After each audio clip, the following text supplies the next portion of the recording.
Ingrid, do you need to start a recording? All right, good afternoon, everyone. It is July 11th, and this is our CAUTAC meeting number 6. Thank you all for joining us this afternoon. Hope you're all have been, for those of you in the hotter places of the state, that you've been staying out of the heat, and for the rest of you that you've been enjoying the beginning of summer. Special welcome to Kristen Reidelberger, hope I'm saying that right, who's representing Central Oregon Land Watch today.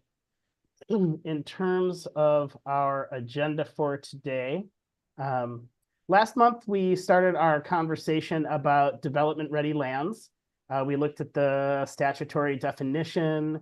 We talked about public facility types that we thought should be considered, and what it means for an area to be readily served with infrastructure, with services.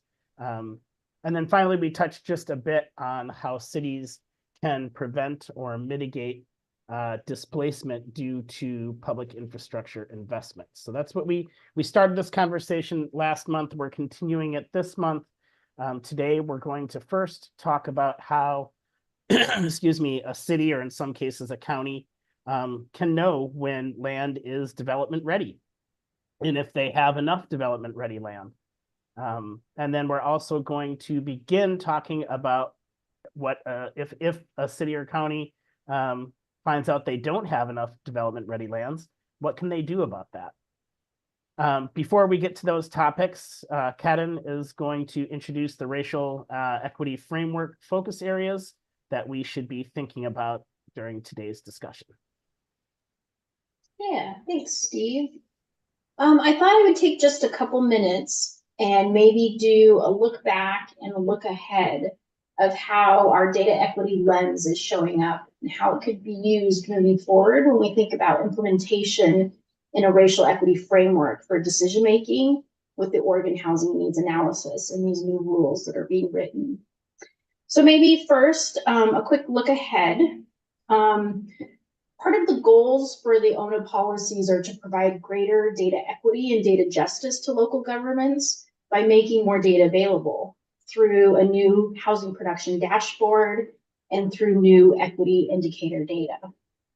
And when our housing data is obtained and we look at the data around production trends, look both qualitative and quantitative ways that we can inform our investment and our policy decision-making, there's a complementary nature to how needed housing analysis and how housing capacity analyses will work to inform a city's, or in some cases a county, the housing production strategies and those action items a jurisdiction could consider.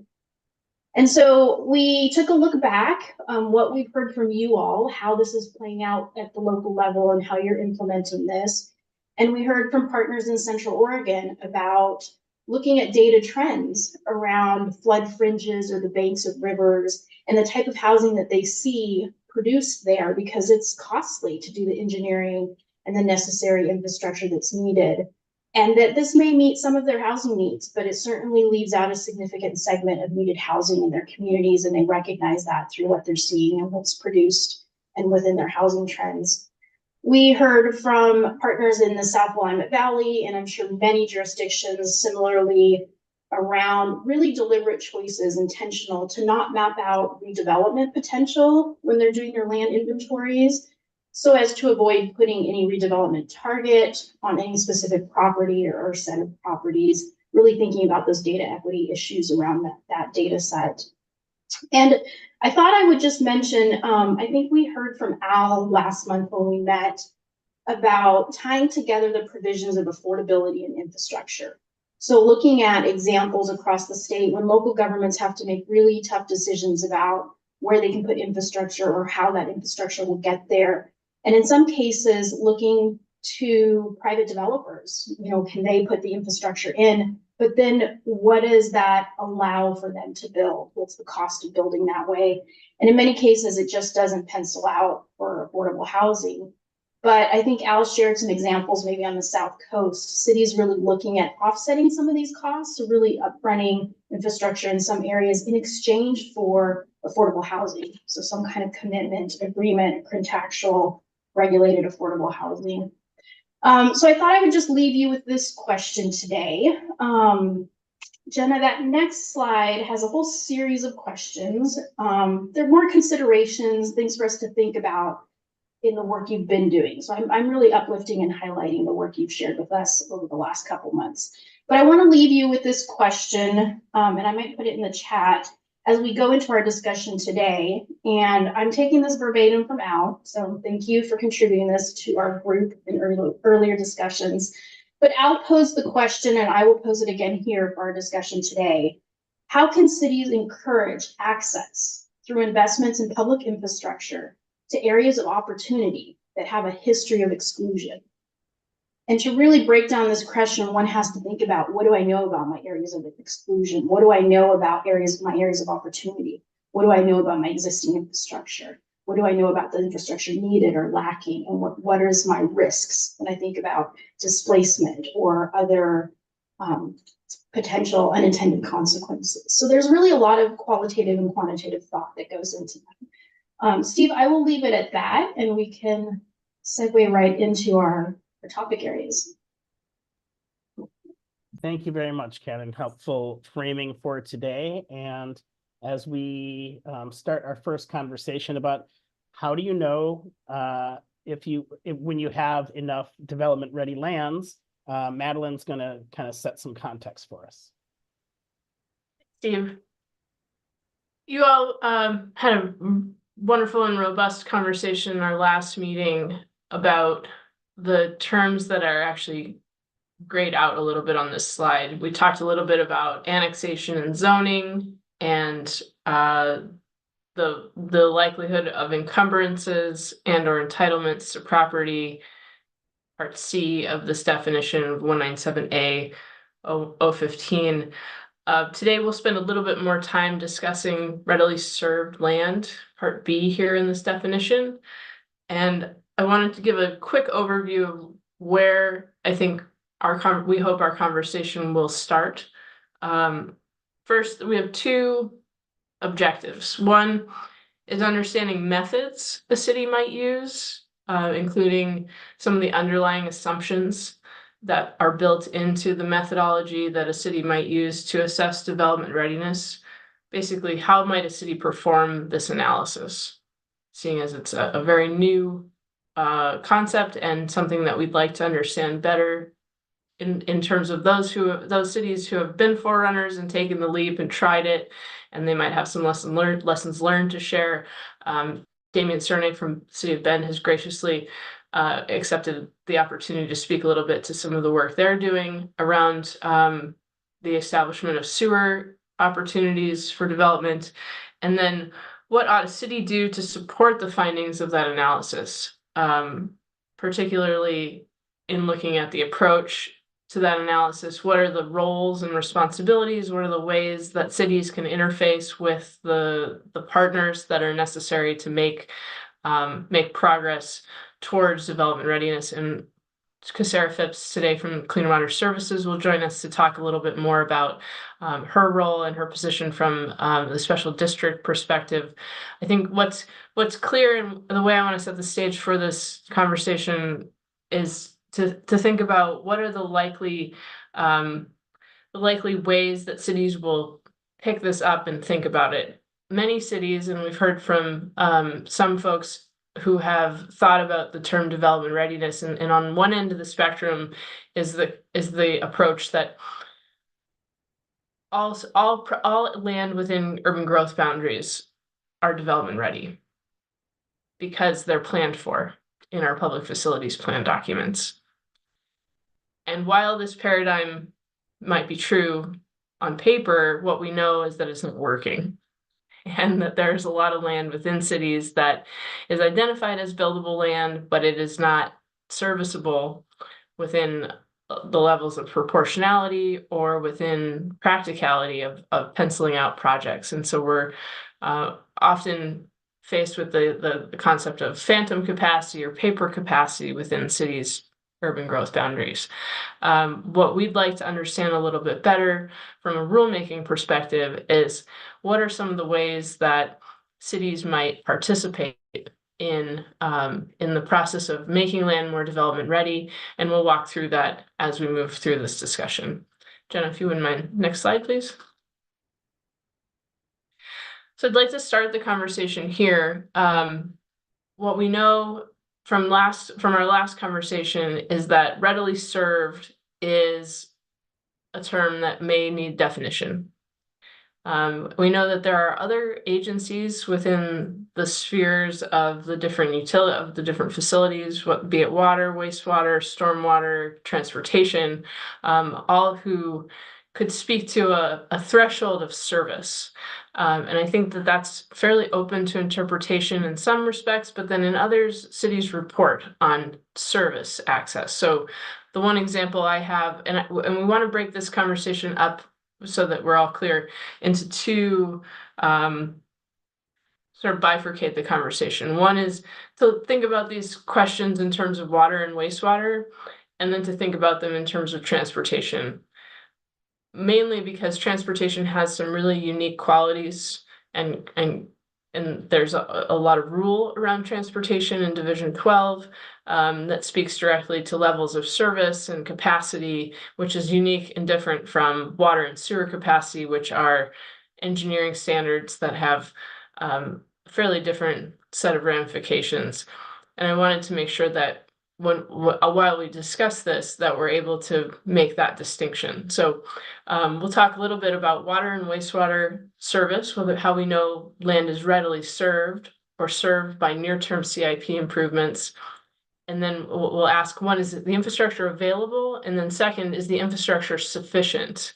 Does it have enough capacity to meet the needs and the expectations that a land development opportunity might offer? And I'll turn to you, Damien, and ask you maybe to step in here and share a little bit about the work that Ben has done. And I know Damien has a couple of slides that he'd like to put up. Are we able to allow him to do that within the Zoom room at this moment? Otherwise, I can pull up those materials.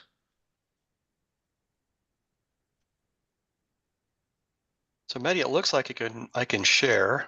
Great, perfect. Well, If you don't let mind me- doing that, that would be wonderful. Well, let me see if I've succeeded. Can you see that? I can see. Success. All right. Good afternoon, everybody. I am going to talk about the work we've been doing in Bend regarding wastewater collection, well, for the better part of over 10 years now. Before we did our work on the UGB and expansion in between 2014 and 2016, the city went through an effort to update our collection system master plan. That was critical because we were trying to achieve two things. One is moving more toward using gravity to transport effluent to our wastewater treatment plant, which is approximately here, north and east of Bend. But that also involved decommissioning about 86 different individual pump stations for certain developments around town. So for context, before we got to the point of looking at whether we needed to extend service to an area or not, the city established a plan to ensure that we would be decommissioning pump stations, extending service to areas in Bend that didn't have sewer service. And there were a number of areas, particularly in the south and south and west, and then using that as part of our fact base for then looking at what areas would be more advantageous to serve as the city grew. The first graphic that I have here, apologize, it may not be great to see, but it was part of our analysis of what it would take to sewer areas that were under consideration for our UGB expansion in 2016. And we weren't focusing explicitly on the expansion areas back then, but looking at the expansion areas as part of an overall scenario with areas in Bend that we were looking at for potential infill and mixed use. That included some areas roughly here in the core of Bend, over here where OSU Cascades was redeveloping, as well as some areas down here in Southeast Bend. So at this level, we were looking at not so much housing production exclusively, but looking at what it would take to serve different areas of the community with gravity sewer. So we were trying to meet mutual goals, thread multiple needles of ensuring we would rely on gravity service, we would be able to serve areas and the land uses that were planned within them, and then ensure that it would function within our existing investments in our sewer system. Not long after, oops, I'm sorry, I heard a question. Should I continue? I think that was unintentional. Go ahead, Damien. Okay. I forgot to ask this, Maddie, up front. Should we take questions as I'm talking or wait till I'm done? That's entirely up to you, Damien, but our intent here is for you to open up a bit of a conversation, or at least share what you have to share. We'll have a few questions and then we'll go to Sarah and then we'll open it up for everyone to discuss. Okay. Yep. All right. Then I'll keep moving. A couple years later, as we were looking to update our public facility plans, after the adoption of the UGB expansion, one of the things that we were learning is that we were still seeing quite a bit of development in the current urban growth boundary. And we had immediate development activity in a couple of our expansion areas, which included the kind of the west areas here and this northeast area here, along with some development in what I'm going to call the southeast, which is one of our what we called our opportunity areas for infill and redevelopment. This included a new high school and also a park here in Southeast Bend. If you're familiar with Bend, this is north of Knott Road and on the west side of 15th Street.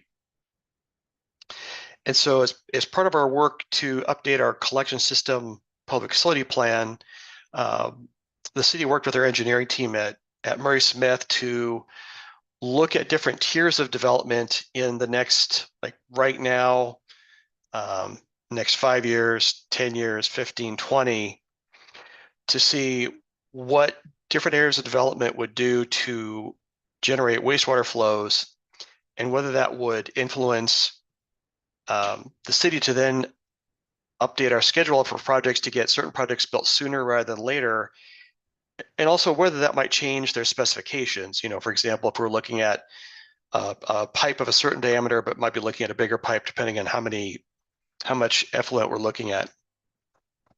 So this is part of what's called our phasing study. You see the areas in red are more immediately needed, or at least were needed based on when development would be taking place or expected to be taking place.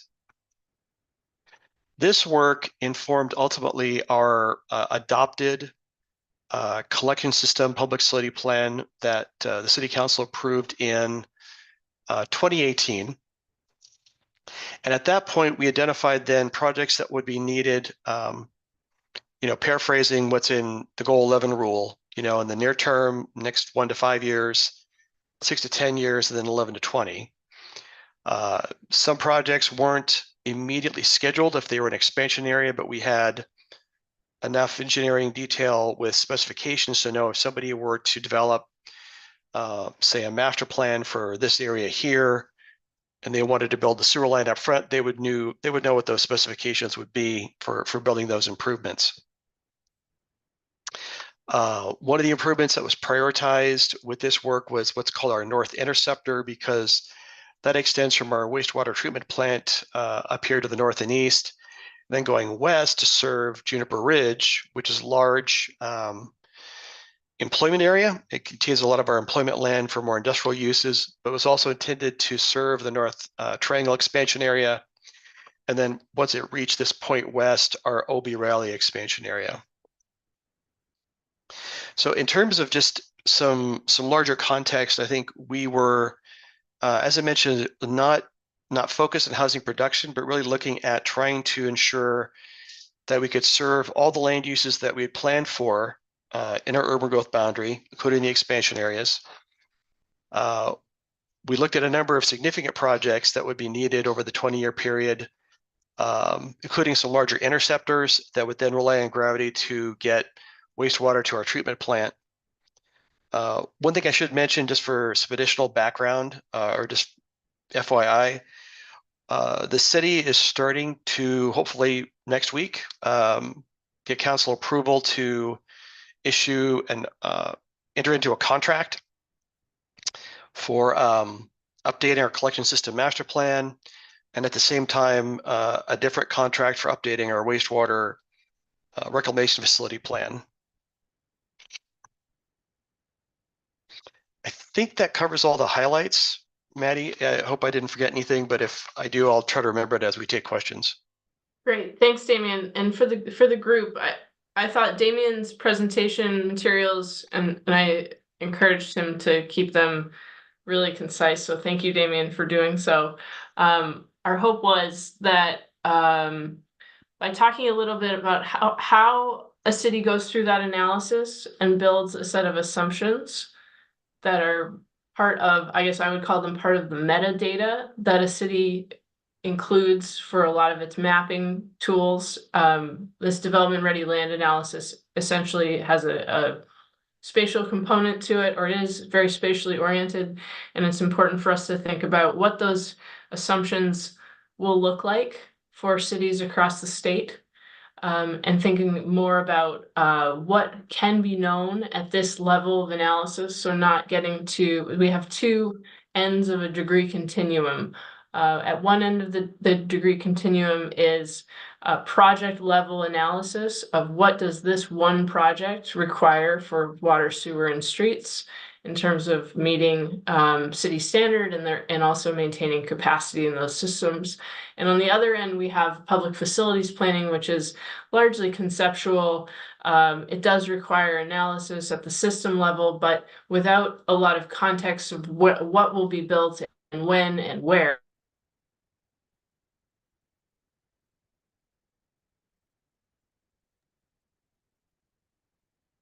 Looks like Madeline froze. We'll give that a second and see if it catches up here. Dang it. That's okay. We heard most of what you said. You just froze for the last second. So Okay, sorry. But thinking, so I was talking a little bit about public facilities planning being largely conceptual. And so in addition to those planning efforts being financially constrained, and a lot of those projects being illustrative as far as design and timing and or participation of the city in terms of financing or funding, I'm hoping that we can think as a group about what are some of the ways that cities do work like this at an area plan level or a concept plan level. And those are the kinds of things that I would love to hear your thoughts on and experience with as they've influenced the way that cities bring land use and public facilities together, knowing that upon development or upon development interest, it's essential for those two pieces to click in terms of timing and design and functionality. That's one way a city might participate in doing this work, and we can talk a little bit more about the components of that with development readiness. But I'd love to hear also from Casera, if you wouldn't mind sharing a little bit about how special districts go about working with cities to establish not only the criteria that go into, say, annexation into a service district, but also some of the ways that you've seen cities be successful in building out some of their major infrastructure components at points that enable opportunities for, in this case, residential development, but it could be other kinds of development as well. Yeah. First, I want to thank Damien. I think that kind of tees up this conversation well. And as a special district, we do a lot of the same type of master planning for our wastewater system. So Maddie kind of hinted at what I'll be speaking at, which is agreements. And so as one may imagine, we are a special service district. We coordinate with 12 cities as well as Washington County. So we have a lot of agreements on the books with these cities and the county. One that I think, really like grounds our work are the urban growth management agreements, or in our case, it's the urban planning area agreement. How do you know where one city ends and another begins? How do we know how facilities may transfer from the county to a city as they're annexed over time? And so these agreements are really critical, and I think help at least reduce the amount of confusion and complexity when there are multiple jurisdictions and service providers involved. One example of urban planning area agreement is the city of Beaverton and Washington County. If anyone is familiar with Beaverton, the boundaries don't exactly make sense. And so what this agreement does is really define an area where, even if it's not currently inside the city, they can, plan for that area. It actually defines, and there's a map that says where the county will consent to annexation and that transition to the city. So in some cases, it's more streamlined. And then outside of that area, the county reviews annexation requests on a case-by-case basis. So this type of agreement lays out, who is responsible for comprehensive planning, land use planning, and in our case, urban reserves within the metro area. It states that cities, I think after 2010, will be responsible for planning and ultimately governing those urban reserve areas. So that's the first. The second type is an urban service agreement. We have, there's clean water services, but we also have parks districts, fire districts in Washington County. And so many of the cities have urban service agreements in place. And really the purpose is to, again, kind of define that service area for a city. Another example is the city of Tigard. They have really kind of a blanket agreement in place. I think it has 6 or so special districts that have signed on to this. TriMet is another one for public transit service. And so this agreement really, again, kind of provides that outline or skeleton for how special districts, the city and the county will all work together to provide services to the same area. Who's responsible for maintenance? How will those responsibilities transfer as annexation occurs? It does hint a bit at things like cost sharing, as well as charges. And it does kind of adopt by reference documents and studies such as rate studies, and how those will be updated over time. The third example I wanted to give were annexation agreements.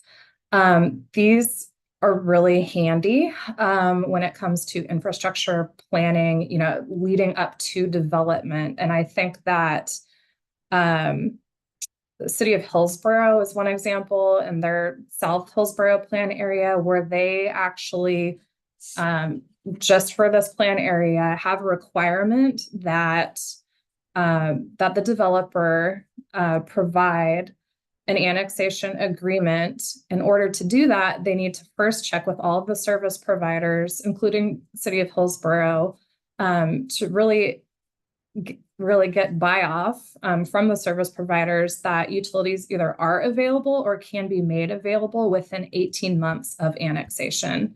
So that's the precursor. And that in turn has actually opened up conversations between the city and developers and service providers, because oftentimes a land developer doesn't want to be, beholden to our timeline. And so that really starts the conversation. They may be willing to construct some of that infrastructure in our behalf, and we enter into a development agreement with them as well, where we're again cost sharing or maybe providing some sort of a credit once development occurs. So that was really high level, but I just wanted to share a bit more background on kind of how we operate as a district in coordination with other. It's very helpful, Sarah. Thank you. I wanted to point out that one of the things I've had a bit of experience with in the context of some of these agreements is that it's critical to understand the details of certain projects at a level that is knowable, I guess, for lack of better explanation. Agreements like these are very useful and they're very effective so long as they're able to specify what needs to be done by whom and when. So I think those are some critical details. The what, which is something that is at a knowable scale. And sometimes this comes from a public facilities plan, but it typically requires a lot more processing, some design engineering. It sometimes requires understanding a little bit of a scenario order of operations question, alluding to some of the work that Ben did, Damien, that you spoke to. And that level of detail isn't always known until someone comes to the counter. Until an applicant comes forward and says, I would like to annex this property. What do I need to know? And they enter a pre-application process, typically in some cities. Small cities, large cities, they do these pre-application meetings, sometimes fairly consistently. Other places do it inconsistently, depending on they're typically voluntary or they're highly recommended. But I think what is important to think about within those agreements is that they're only as good as how good the information that they can access is. And we heard a little bit in some of the conversations prior to our work in rulemaking here, particularly in HPAC, where there were challenges related to that pre-application process. And there was a lot of focus on what ought the city know about service needs of these properties prior to pre-application or at pre-application, and how certain should they be? So that's something that I'd like for this group to talk a little bit about as we can go back to the slide question that has, do you know if you have enough development ready land? To think about what is the level of detail that facilitates development readiness, i.e. reduces barriers of costs and delay at the time of a person or an owner's interest in doing a development on a property. Sometimes that I alluded to a couple examples, urban renewal districts, area plans, concept plans, all take this approach of trying to figure out not only what is needed, but how it might be implemented so that an applicant can know ahead of application what some of the expectations are. And I want to bring that spirit forward in our discussion around development ready lands. Are there any folks in the room today that have done some of that work around concept and area plans? And are there ways that you can speak to how you know a property is served, and or whether there is enough? We can start with how you know a property is served and what criteria you use for adjacent service.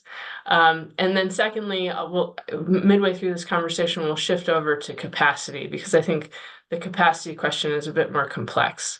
So if there's anyone who might be able to start our conversation around identifying whether or not a property is served and what criteria or assumptions you've made in order to reach that conclusion.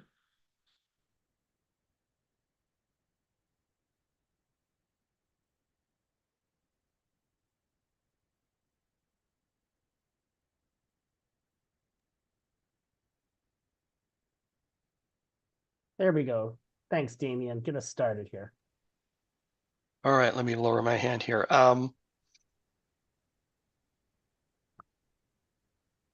So just going back to our not too recent experience with Ben's urban growth boundary expansion, I think one of the things that we tried to do with the work on our collection system through what we called our phasing study is to really identify those areas that would be developed sooner rather than later. And so part of that work was knowing that we had improvements in place to serve projects that were just recently approved, say with a master plan, but developing others that were under review. And one thing I should preface before talking further is that similar to what you heard from Casera, I think with our different expansion areas, but also with areas inside the current urban growth boundary, we do rely a lot on master planning. And if we have a property owner that's looking at developing property that's in the UGB but not in the city, they're required to go through a concurrent master planning process and annexation process that will include at the end an annexation agreement. Part of that work, which I'm kind of bringing back to our topic now, is before they apply for their master plan, they will apply to the city for 2 to 3 different impact analysis evaluations. And one of those is on the sewer system, the wastewater collection system, so that before they even submit their application for a master plan, they know what they're going to be required to improve, whether service is available. And so at that point whether something's ready to be served. I did want to mention we've had some experience with area planning and concept planning in Bend. We have been fortunate, if that's where you want to look at, that we've had some larger developers who are able to master plans with the larger expansion areas or go through a process of acquiring property, assembling it, and then being the sole master developer for a property like our Northeast area, which is being developed by Polish Homes. So I'll stop there. I heard a master plan process that helps identify service availability, and then presumably that master plan builds a solution or designs. Yes. That would be a privately engineered public improvement. Yes. Yep. It'd be all that, and the expectation on the developer of something like that would be when they submit their master plan application, those are the improvements that our private engineering division will be looking for to make sure that they met specifications. And then one thing I did not mention, I should mention now, is with several of our larger master plans, we have incorporated what I'll call a phasing plan or phasing element, so that improvements will be phased as development's also phased, so that we're not looking at all improvements needing to be built up front before that first subdivision application submitted. Which gets a little bit to perhaps proportionality and helping developers with cash flow. Might be some great reasoning for that. Yep. Before we go to Al, Damien, is there a minimum acreage for the master plan requirement? There is, and I seem to recall it's around 20 acres. I'm doing this from memory. Great, thanks. Okay, Al.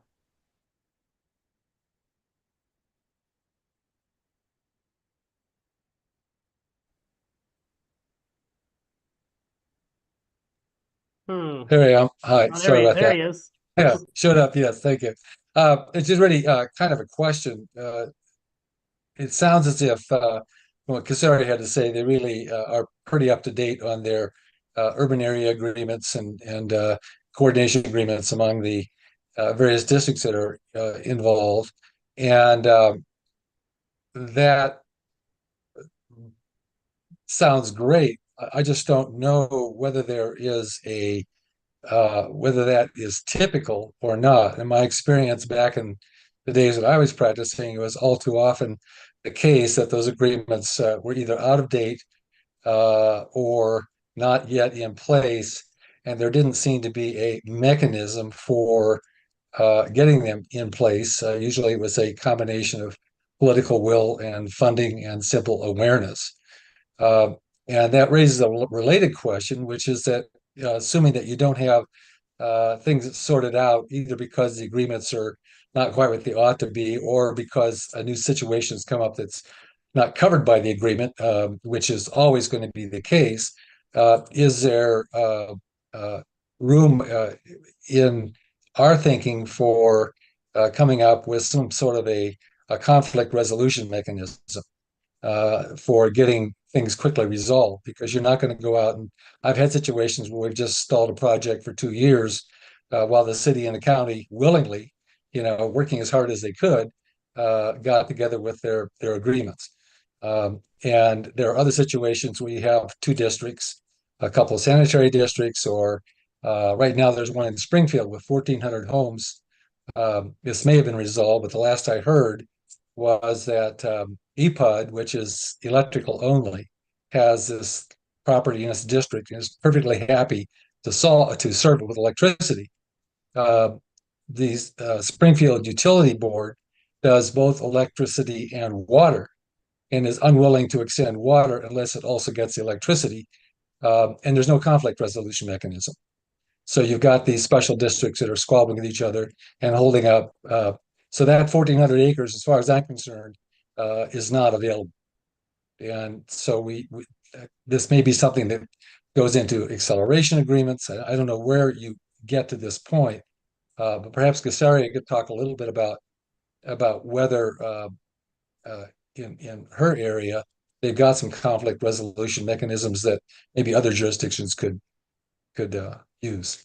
Thank you. Yeah, thanks, Al. And we may be a bit of an outlier, perhaps. That's not to say that some of our agreements aren't out of date. We could all use a refresh. And DLCD staff, you may be able to correct me. I think there is some sort of a mechanism for mediation in ORS 195 as it addresses urban service agreements. I do remember looking over ORS at some point this week and seeing kind of a mention of that process. But I think ultimately, the counties are responsible for kind of convening these groups to come to the urban service agreements, or for those of us in the Portland metro area, Metro can also have a role. I don't know that any of our negotiations have gone to mediation, but we definitely have come up against in kind of sticking points, including with some of our IGAs, our operating IGAs with the cities. So I do agree that there needs to be the political will to see them through. Sometimes you have to wait things out. Thanks, Al and Casaria. Al, I saw a lot of heads nodding. I think we've all seen those out-of-date urban growth agreements. So a lot of head nodding there. I neglected at the beginning of the meeting to welcome Becky Hewitt, part of the Echo Northwest team, joining us today. Go ahead, Becky.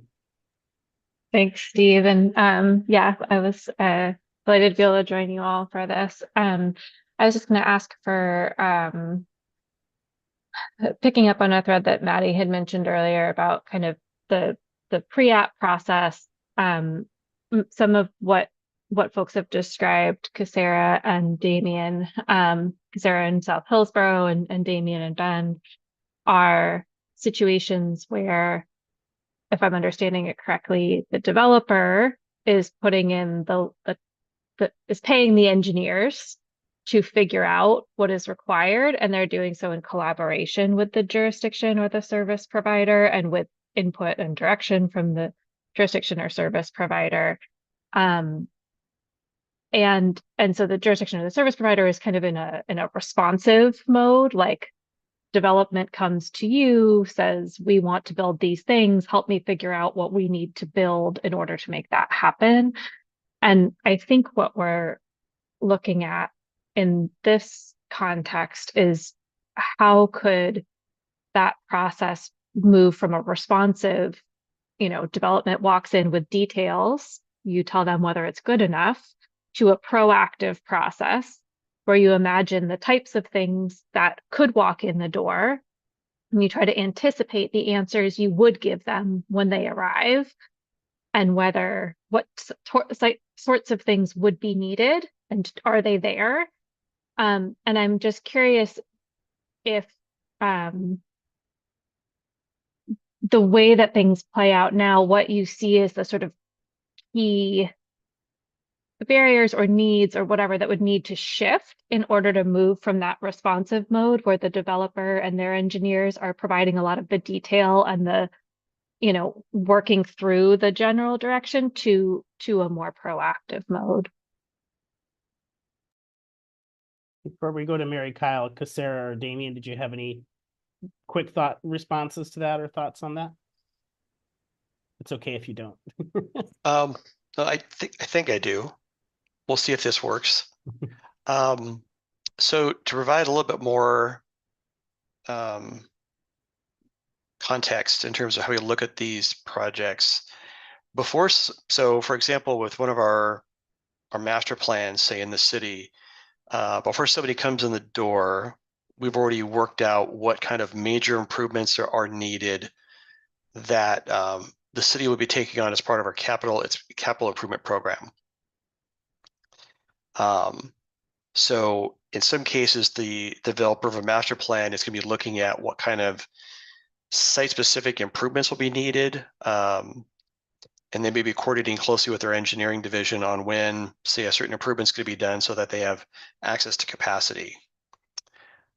With other areas, like one of our expansion areas, we may have identified what's going to be the required kind of main sewer improvement, like a force main.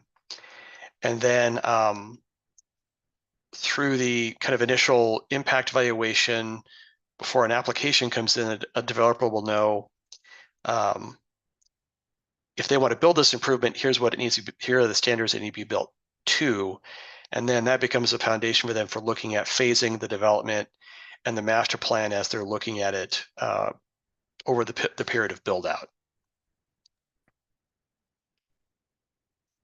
So if someone were to ask you, Damien, if the city of Bend had a good understanding of development ready lands, do you feel like, it sounds like from what you just said that some of the major pieces for Bend are known? I think so. I mean, I think Okay. we know what areas have infrastructure that's ready to access. We know what areas we would tell somebody, if you want to develop,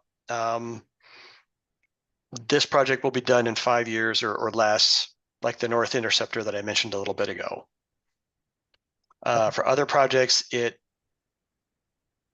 we can share information and data on what the required improvements are going to be.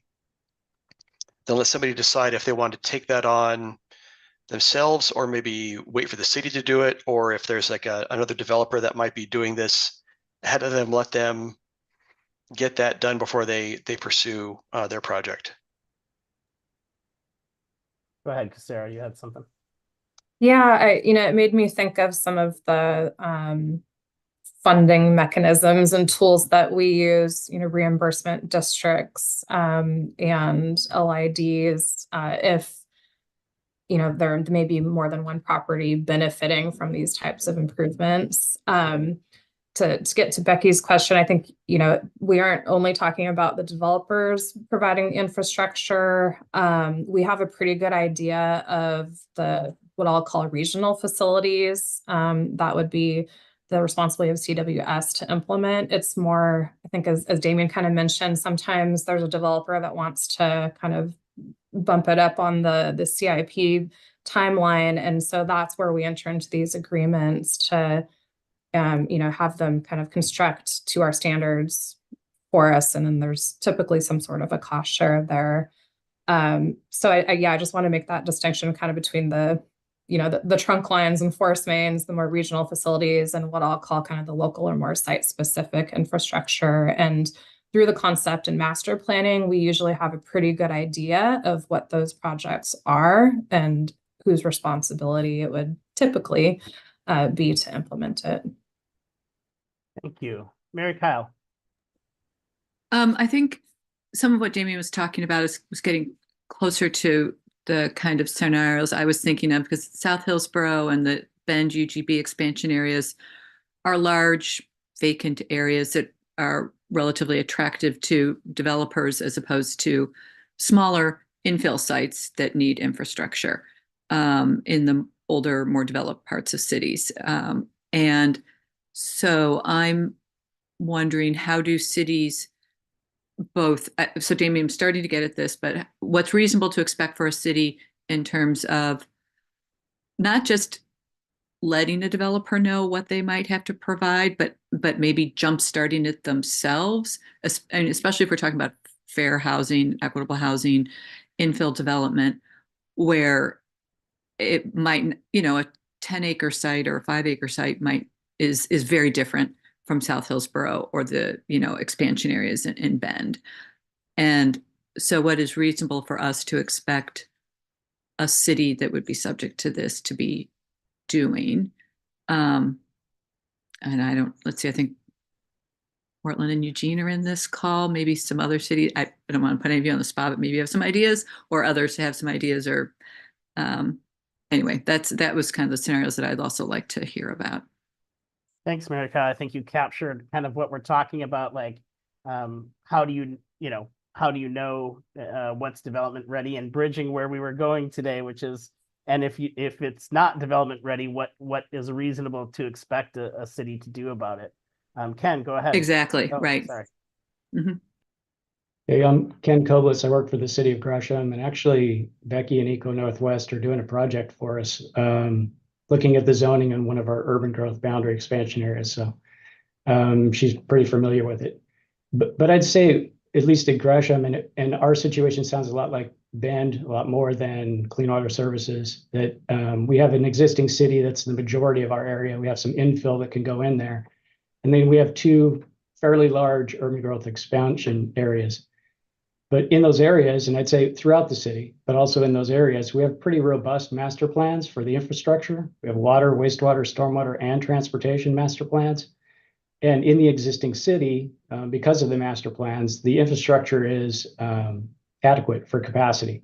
So if areas are going to be building within the city, I think that it's, again, not knowing where we settle on the definition for like buildable lands and readiness, but I think they're fairly ready, right?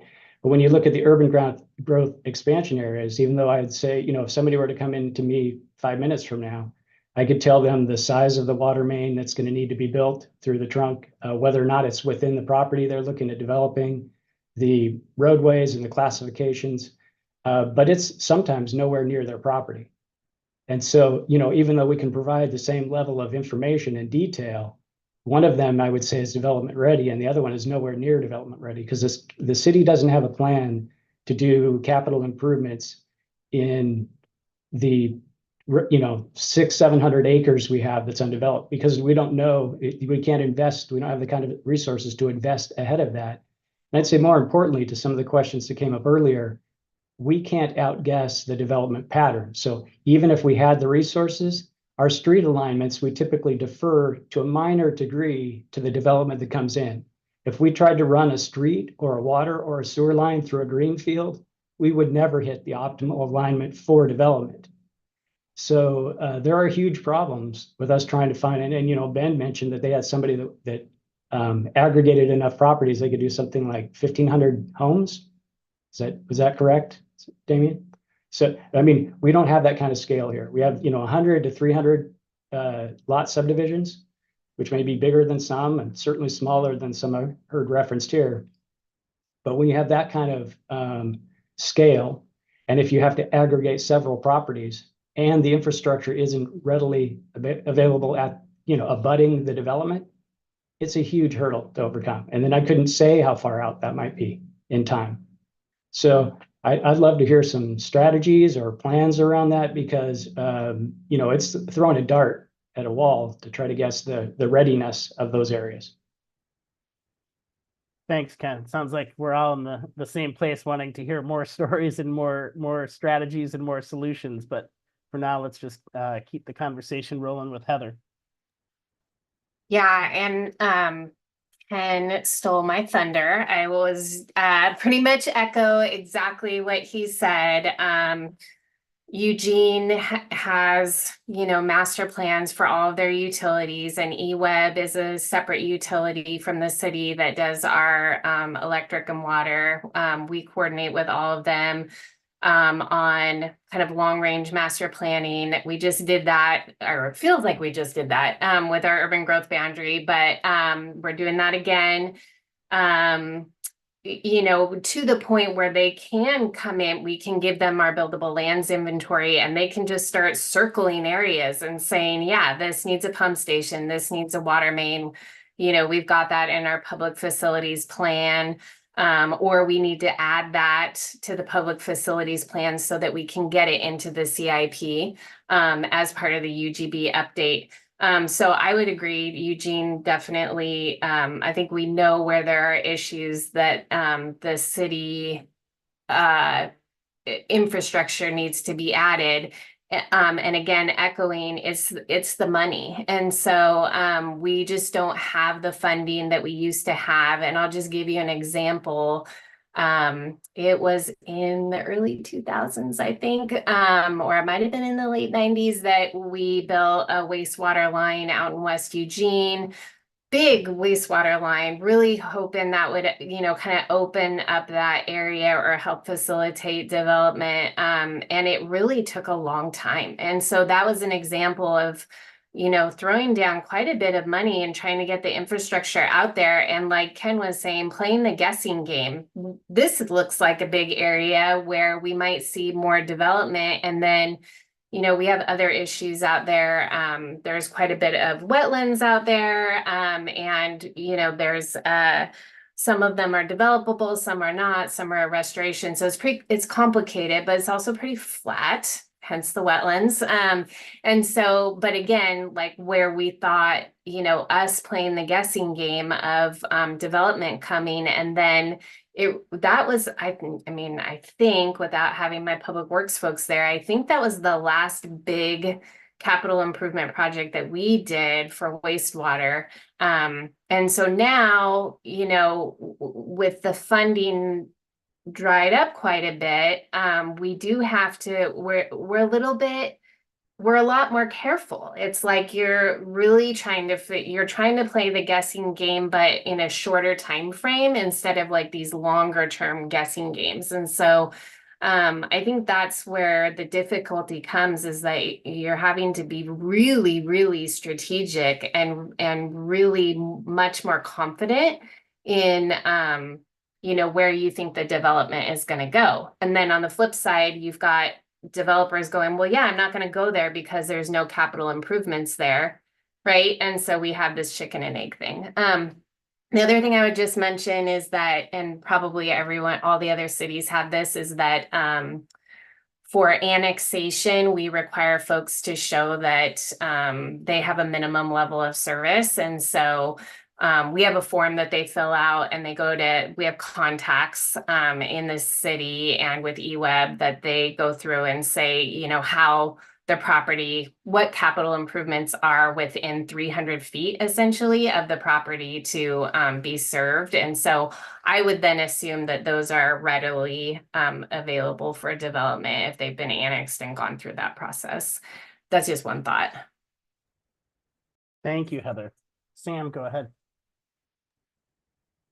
Yeah, echoing and building on a lot of what Heather just mentioned. City of Portland, we're pretty privileged to have a number of infrastructure bureaus that have done a lot of this type of work to assess capacity, quality, etc.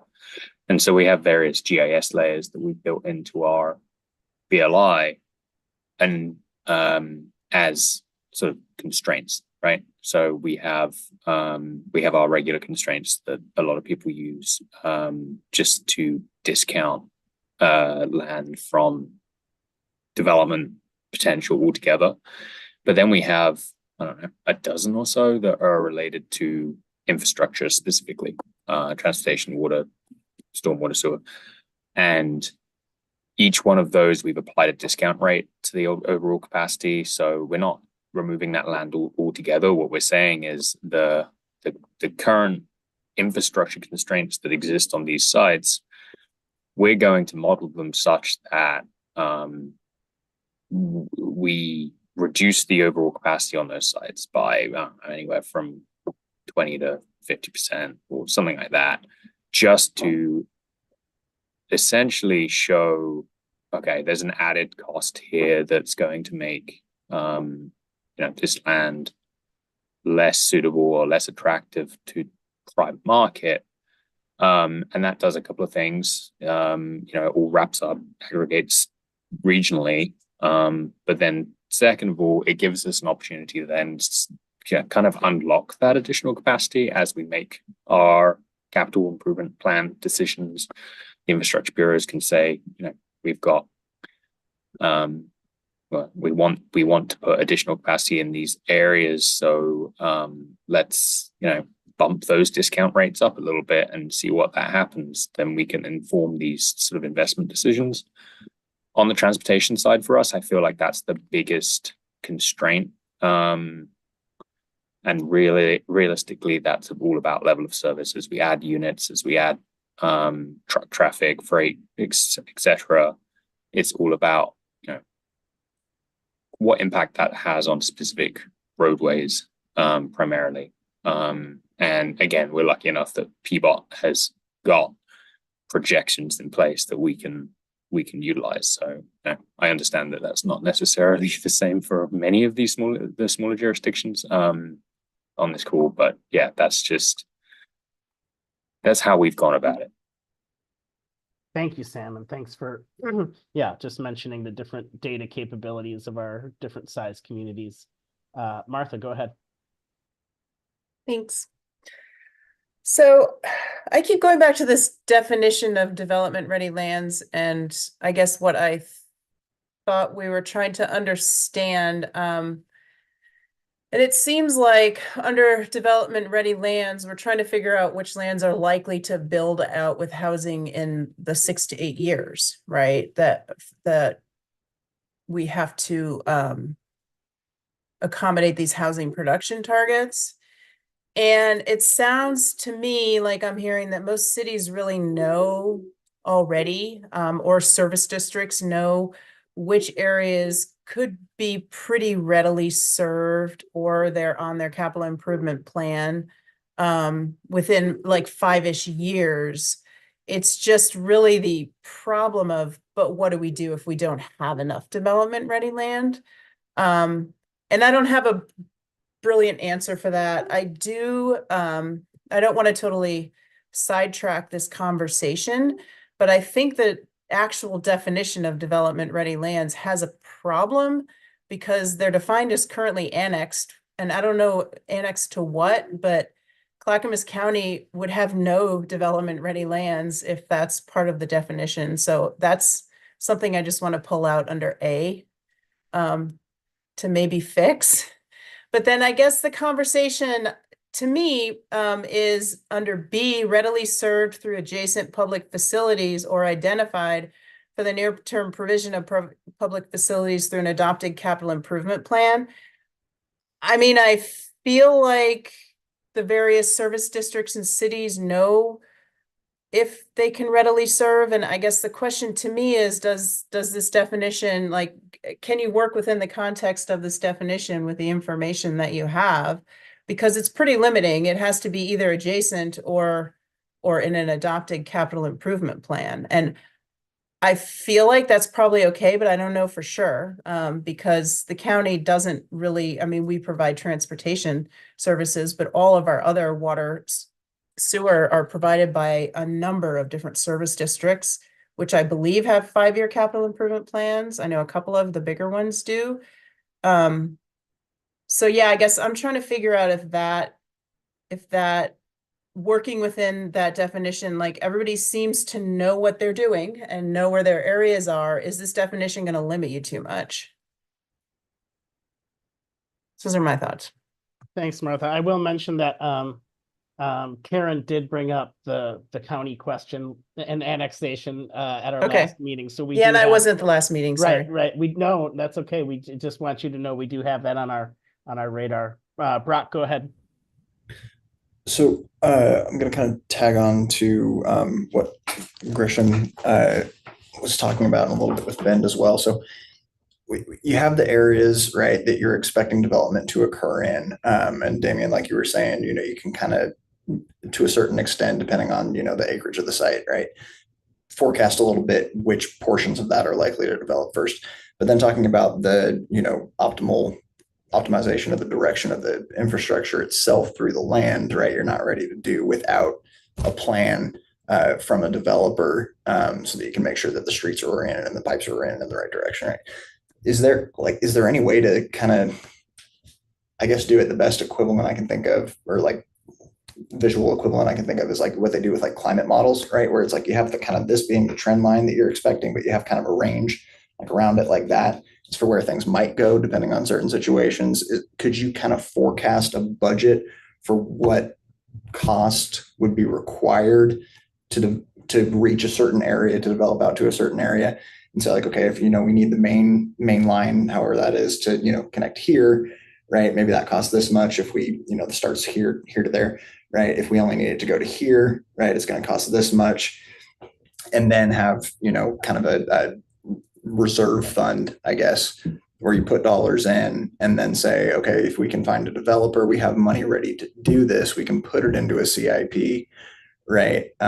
Give us a plan for what you would do if we can provide this much infrastructure, and then kind of almost work backwards, I guess, from that sense.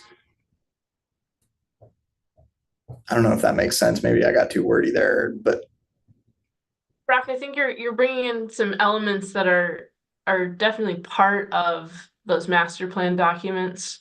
So it's possible for cities to do some of this work.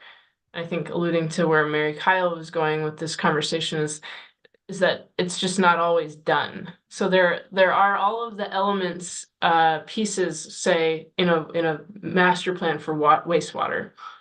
You can estimate exactly what the pipe will cost on a linear foot basis from start to finish. And if you only are intending to build 30% of it, you could estimate that it's only 30% of that estimated costs. And those costs are illustrative often in the documents, but there's something to start with. And it's not until, at least in my experience, it's not until you take that master plan for the whole city and you get it down to an area, like an urban renewal district or an area plan, or in the context of a private development, a master plan for a specific area, that there starts to become a little bit more clarity and certainty around exactly how much and at what time in the development does that cost, is that cost incurred, and how much will it actually cost, and maybe even some pre-design work that helps on the engineering side understand exactly how much capacity is required, or at what timing in the development phasing that might occur. And I think what I just for a quick moment to respond to what Martha shared. Thank you for providing your perspective on that. I think there's quite a bit of challenge in not only determining a standard for what everyone calls serviceable, but also how those service districts and or cities begin building on, like, what do you do if you don't have enough? If you don't have enough, then where does the city begin to prioritize? What makes the CIP list? So a CIP list could be maintenance and operations based only, or it could have a lot of other competing factors that are incorporated into it.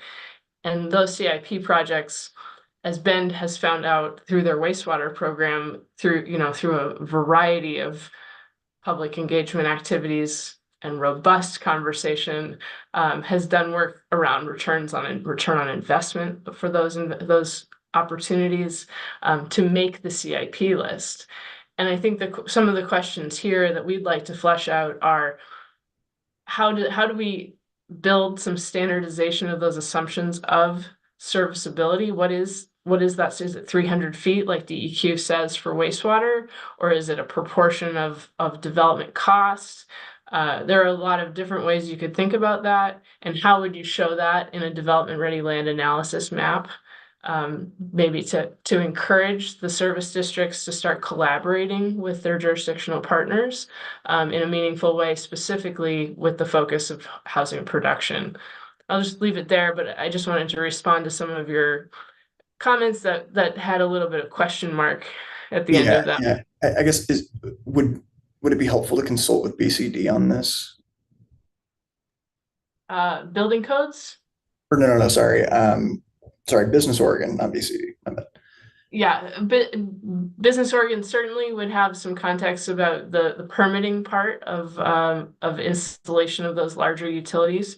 They may have a little bit less experience with the planning components of that. Okay, thanks. Ken. Yeah, just to speak to a couple of things that got brought up recently. So in Gresham, I'm just going to try to paint a picture for you folks. One of the urban growth boundary expansion areas is in the southwest. So it abuts existing city on the north and to the east. But to get facilities there, especially wastewater, we have to go around one of the buttes. Otherwise, we would be 100+ feet deep. And so what the city did back in 2008 or so, and it sounds like Heather at Eugene may have had a similar experience, we extended a sewer line at a pretty substantial cost, 2 miles to get to the edge of the border. And then we had no appreciable development for the next decade, of which we had to carry that cost. And so let me pause there for a second and say, even if it was successful, even if we brought it all the way out and had development happen, we can't carry that kind of cost for water and for transportation and for whatever in every particular area that would need it. But in this case, it didn't work out. We brought the sewer there, it sat for 10 years, and then they started to slowly, incrementally build out from the east, where the rest of the services were already built, until finally about 5 years ago, a developer, the market was ready and the developer was ready, and they extended the line the rest of the way from the the west side of our urban growth boundary to the east. And they did a reimbursement district to do so. Right? A substantial cost to be able to do that. And it's not the kind of thing that cities can sustain. We don't have that kind of capital to want to do. I mean, to be able to do it, even though we want to do it. Having said that, then the other challenge that was kind of mentioned is, well, as long as we have it in our capital improvement plan, isn't that an indication of how close we are to development? And again, I don't know how similar or different Gresham is from other agencies, but our capital improvement plan, and we have one for 5 years and then all the way through 20, right? It's a 20-year capital improvement plan.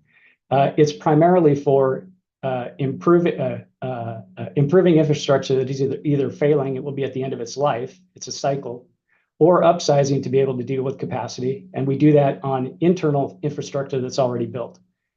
We have very little that's planned within the buildable horizon that is going to be speculative, as I described for that sewer line that was done in 2008-ish. And so our capital improvement plan has very little to do with what I would call readily available or buildable lands. So really, our master plans exist, and to the extent that we can kind of work on things around the edges, so to speak, it may have some impact, but other than that, it's really reliant upon development to be able to bring that out, because they know where they're going to be and when they want to be there. And we don't have the resources to invest to guess where they're going to be. So again, and I guess one other thing I would say is we have lands within the existing city that we're building with infill, and that's completely different. We have readily available resources. It's relatively low investment from the developer to have to bring anything to the site. It's usually right out in front of them, but that's maybe 10% of the land we have, right? And so the majority of what we have that seems like it's ready, it's urban growth boundary expansion area, it's supposed to be developed, has epic challenges, as I think many or everybody in the room.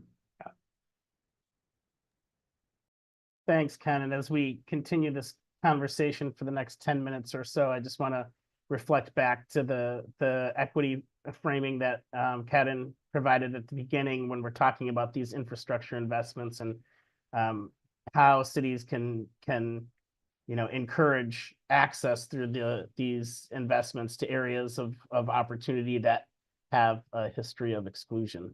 It's kind of the lens we were thinking through today. Becky, go ahead. Thanks. I wanted to circle back to something Mary Kyle raised and point out a couple. I'm pleasantly surprised to hear how many jurisdictions feel like they have a pretty good handle on this. I wanted to poke a little bit at some of the places where I've seen challenges come up. One is actually the one that Ken just mentioned where, and this came up in Bend too, where it was like, okay, well, we're about to put the sewer over here. So this area is going to be ready to go. And they're like, but wait, it doesn't have X, transportation, water, whatever, right? So that like overlaying of different infrastructure systems and understanding readiness across all of the factors at the same time sometimes can be challenging because especially if you have special districts, like it's just a lot to like kind of layer together and really understand all of those pieces. And so I have I've seen it outside of Gresham too, where the like each bureau or each department or each service provider is like making their own CIP for their own reasons based on their own needs. And it can, especially if they're not all under one decision-making body, can be very hard to align. Yeah, it's more on the solution side. It can be very hard to align, get everybody rowing the same direction. And I think that was one of the things that was really interesting about Ben's approach was that it really did look across all the different systems. But I think that is a key thing that a good development ready land analysis would need to be able to say like, okay, it's like sewers a part of it, but then also if the water's over here and the sewers over there, this is still a problem. And I guess the other places where I've seen challenges are infill, as Mary Kyle was raising. And a lot of you mentioned like we know the big projects, but like the smaller stuff, like the local stuff, that's kind of on them. I have a friend with a piece of property that they can't develop because the sewer's like 150 feet away. So it's within 300 feet, but it's a small piece of property. It's expensive to run the sewer. It sort of gets at cost and proportionality and these smaller infrastructure things. And that's where I found sometimes there's not as much advanced knowledge of what is going to be needed. And you're like, yeah, the sewer's over here. And like maybe that doesn't seem like a big deal, but then you're like, oh, the sewer's also 30 feet deep or whatever. Like, and so the cost of that is sometimes more than you might anticipate. And I'm not sure I don't know how much jurisdictions can do to identify those finer grained issues for their infill areas. And then the one other thing I wanted to raise is if in thinking about like where would you run into questions or issues, if the issue is about like capacity in an infill area, like can we add a bunch more housing units into this area? What's the threshold? And I've often had a hard time getting engineers to like really feel comfortable pinpointing like, yes, we can add 200 more units, but not 300 or whatever that is, right? Like, because it's like, I don't know, it kind of depends on a lot of other stuff. So I think sometimes those infill situations can raise different challenges that are harder to answer. You know, it's like, yeah, the stuff's generally in the area, but sometimes there are gaps that are harder to anticipate, harder to more specifically identify what exactly triggers that need and how much is it really going to cost? And is that proportional to how much development we're going to get? And can like one developer do it, or would this whole area need to band together and do it? And is that realistic? Like, I just think that issues can get more complicated. Thanks. Yeah. Thanks, Becky. Those are great points. And we have we're about 5 minutes left. Let's see if we can get through all three of our raised hands here. Brock, go ahead. Yeah, I'll go quick. Not speaking for expansion areas, but for infill developments, generally, I'm not a huge fan of, TIFs, tax increment financing, particularly if it's, for like the whole increase in the property tax revenue value, right? But if you were to take like a percentage of it, like say you take 5% of the property tax revenue that you're going to gain over time through a TIF and put that in a pot and use that for your infill lots where you're not, kind of just have a little bit of cash in the back pocket for like projects that you might not know the exact cost for yet.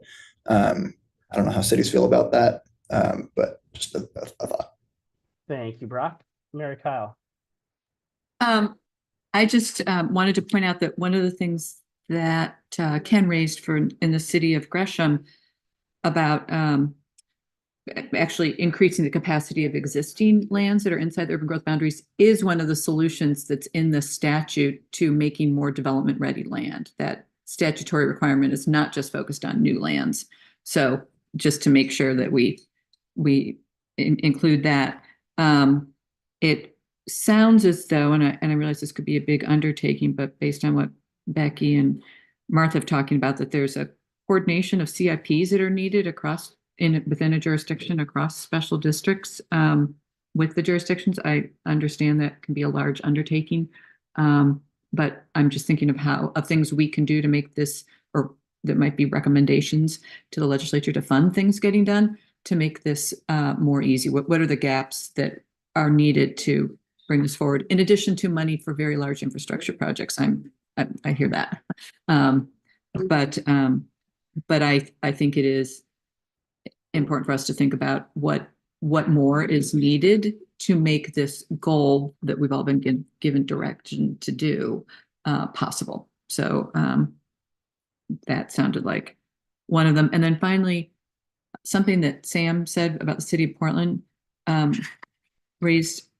something that someone brought up to me as I was talking to them about this topic. And maybe I didn't understand quite this discounting thing, but I wonder if actually increasing the density allowed on some particular pieces of land as appropriate would make it more attractive for a developer to then make that investment, because they would have more, they'd be getting more money from it. I know that's not necessarily true across the board, but in individual places where actually increasing the development capacity would make it more attractive for a developer to come in and spend that money on the infrastructure. Let's go to Sam and then we'll wrap up with Ken. Yeah, and actually, what Marika just said about increasing density there, we're doing exactly that, exploring some of the upzoning some of our inner east side areas that are sort of historically single family neighborhoods. And the infrastructure bureaus are all involved in that project. And one of the things we will want as we move forward with these conversations is how does the growth in tax revenue, the property value coincide, balance out with the added infrastructure costs, if there are any, and where in the system are the sort of break points for sewer, water, transportation, etc. So that's one thing that we are looking at, and it's all about modeling and what makes sense to all involved. So yeah, just a quick note on that. Thanks, Sam. Ken. I was just going to say briefly to answer some of the things that Becky brought up, and this may be the same with other jurisdictions, but Gresham has a plan that we've done a GIS analysis of the pockets of the city that have sewer, like roughly 300 feet away, which is the trigger to have them extend if they have to develop. And we're doing annually a project each year that infills those. And so again, this kind of resources we do have and are expending, and it's roughly $500,000 a year. And then we create a reimbursement district such that when they do develop, we can recover the money and continue to invest it.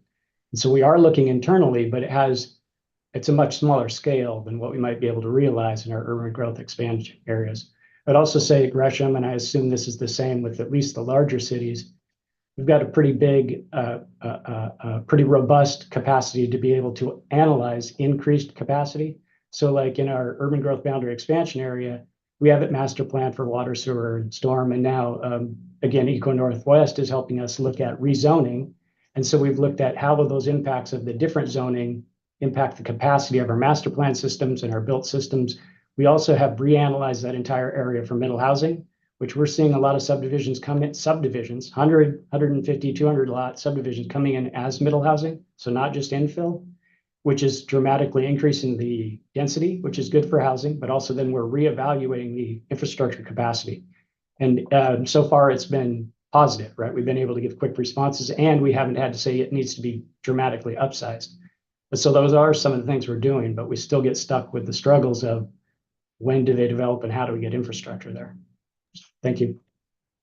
Thank you, Ken, and thanks everybody. What a rich discussion today. Madeline, you want to try to wrap your arms around what we heard today? Sure, and I won't purport to have the ability to summarize all of what's been shared, but I am very appreciative of the conversation. I wanted to propose an opportunity, not for our next, so you know that Cotton will share a little bit more about our next steps in terms of meeting pace and cadence. But I wanted to share that one of my aspirations, and I just want to get a quick gut check as to whether this would be helpful. We thought, the team thought perhaps it would be valuable to do a scenario, like a mock-up development ready land map, and run through some of the assumptions and or some of the ways you could represent the context of the conversation we just had in an example case. And I'd open it the floor if there's anyone who wants to raise their hand and provide us with some data, that would be fantastic. We will make that request separately after the meeting. But if not, we have a couple of city data sets in hand that we can work with that have been submitted for other reasons to DLCD, particularly around shovel-ready lands for industrial development.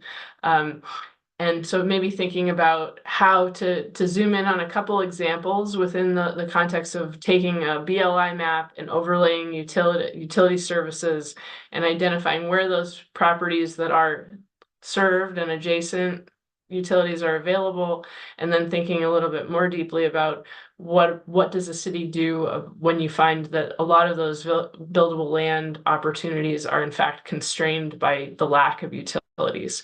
And so that's where we'll pick up our next conversation. If folks in this room have any desire to participate in that exercise or contribute to it, we'd be very appreciative. Great. Karen, do you want to kind of help us wrap things up and look to next week? Our next meeting is next week. We'll start there and then kind of look a little bit further ahead. Yes, I wanted to thank Becky joining in and then Mary and Kyle today, because usually it's DLCD staff that have to collect all those main points and wrap, and you guys did that so beautifully for us this time. So Mary and Kyle, we appreciate the support, and Becky, welcome. That was fantastic, which means I just get to look ahead. So at the top of the meeting, I mentioned that there's a complementary role between your needed housing analysis and your housing capacity, your land inventory, and estimating that capacity on your land. So next month, or what is it next month? It's next week. Shoot, we were on a monthly cadence for a while. Next week on Thursday, we're going to have a little bit of an insight into some draft rules. So some of the folks here on this call today are also part of the needs, the NAPTAC. What does it stand for? Somebody help me out. Needs and production. Analysis. Thank you. Needs and production. Folks that have been looking at, well, when you get an allocation of needed housing for your region, an allocation for the city, and then you have a production target, therefore you're looking at your land inventory and the capacity of that land. Do those line up? Do you have enough capacity? Do you have enough inventory of land to meet that housing need? So we'll get a little bit of insight into what those draft rules might look like around needed housing, how that assessment is being done. And then it really speaks to what we were talking about today. Here's my land inventory, the capacity on that land. Here's my development readiness overlaid. And then what do I do if I don't have enough development ready land? And if I'm looking at this 6 or 8 year planning period, how does a city make progress towards that? And I'm going to go completely off script for like 3 seconds here, Steve. I was on task to either put together a mural board for you all, as you've done after every meeting, or a survey to kind of look back at some of the other areas around land inventory and capacity estimates that we talked about, that we all agreed there were a few areas we wanted to go deeper on. I'm going to scratch that, because we did not, so you will not have a mural board and you will not have the survey that I've worked on. I'm going to delay that a little bit. It's coming down the road. The reason for that, I think, Maddie, what I'd like to do today is when we think about there's not enough development readiness, what can a city do? And Derek, I'm looking at last September, there was a handout you provided from the city of Newport at the Infrastructure Summit, the annual Infrastructure Summit, of 16 different financial tools that a city could use. But I think even beyond that, when Mary Kyle started asking about the incentives or some of the upzoning and credits and bonuses that maybe a city could give to developers, what Portland's doing, what Bend is doing, really thinking about some of those policy questions, some of those financial tools. I think we'll rework a little bit about, when you look at your production strategies, what are those actions that a city can take to show progress towards that needed housing allocation and those production targets in their 6 to 8 year period. So I think we're going to restructure this. If I have a good Friday, you all will get that follow-up email from me before 4 o'clock. If you see it anywhere between 4 and 7 p.m., it's because my Friday went sideways. But you will get that before Monday. Typically, you get an email from me with some follow-up. So I'm gonna go back to square one and rethink that a little bit, Maddie. I think we've got a little bit more discussion here, and then we'll talk about that tabletop exercise where we fit that in. So think about needed housing for next week, not next month. Thanks, Steve. And think about if there's not enough development-ready land to meet that needed housing, what's within a city's grasp to make progress towards that allocation and target. And I know I'm over time, so I apologize. Thank you, Ken, and that was great. And thanks to everyone for kind of sticking with us for a few minutes over time today. Again, really helpful discussion. You can tell by the fact that we're scrambling and deciding to change some next steps. So thank you all, and we will see you 1 week from today. Have a great rest of your week and weekend. We'll see you next week. Thank you.